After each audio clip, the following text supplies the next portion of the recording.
गांव में एक गरीब लड़का राहुल अपने माता पिता के साथ रहता था। वह बहुत ईमानदार और मेहनती था। उसके पिता एक बढ़ई थे और माँ घर पर सिलाई का काम करती थीं। राहुल का सपना था कि वह बड़ा होकर एक सफल व्यापारी बने और अपने माता पिता को गरीबी से बाहर निकाले। लेकिन उसके पास पैसे नहीं थे कि वह अपनी पढ़ाई अच्छे स्कूल में कर सके। एक दिन राहुल स्कूल से लौट रहा था तो उसे रास्ते में एक पर्स मिला। जब उसने पर्स खोला तो उसमें बहुत सारे पैसे और एक आदमी का पहचान पत्र था। यह देखकर राहुल बहुत खुश हो सकता था क्योंकि वह इन पैसों से अपनी किताबें खरीद सकता था, लेकिन उसने ऐसा नहीं किया। उसने सोचा, ये पैसे मेरे नहीं हैं, इन्हें लौटाना मेरा कर्तव्य है।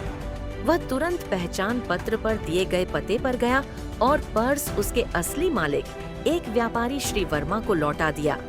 वर्मा जी ने राहुल की ईमानदारी से प्रभावित होकर पूछा, बेटा, तुमने इन पैसों को अपने पास क्यों नहीं रखा?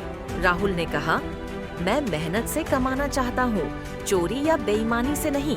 मेरा सपना है कि मैं एक सफल व्यापारी बनूं, लेकिन अपने ईमान और मेहनत के दम पर। वर्मा जी राहुल की सच्चाई और बड़े सपने से बहुत प्रभावित हुए। उन्होंने राहुल की मदद करने का फैसला किया।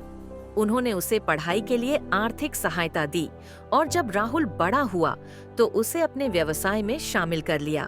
राहुल ने अपनी मेहनत, ईमानदारी और लगन से वर्मा जी के व्यापार को ऊंचाइयों तक पहुंचा दिया। कुछ सालों बाद वर्मा जी ने राहुल को अपनी कंपनी का साझेदार बना लिया। अब राहुल सिर्फ एक ईमानदार लड़का नहीं था, बल्कि अपने सपनों को साकार करने वाला एक सफल व्यापारी भी बन चुका था। इस कहानी से हमें यह सीख मिलती है कि ईमानदारी का हमेशा इनाम मिलता है। अपने सपनों को पाने के लिए मेहनत और लगन जरूरी है। सही रास्ता अपनाने से सफलता जरूर मिलती है।